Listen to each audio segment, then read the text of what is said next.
নতত ভুগিছে যোৰহাটৰ 4 শতাধিক গৃহৰক্ষী জোৱানে চাকৰি নিয়মীয়াকৰণ নোহোৱাৰ ফলত হাহাকাৰ অৱস্থাৰ সন্মুখীন হৈছে এই জোৱানসকল বছৰৰ 4 মাহ কৰ্তব্য সম্পাদনৰ পিছত বাকি সময়ছোৱা কৰ্মহীন হৈ থাকিবলগীয়া হোৱাত সমস্যাৰ সন্মুখীন হৈছে জোৱানসকলৰ পৰিয়ালবৰ্গ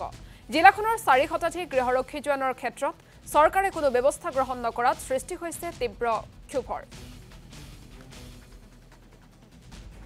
বিয়াত সমস্যাত পৰি আছো মই ইমান দিনৰ পৰা হোমগাৰ্ড চাকৰি কৰিলোঁ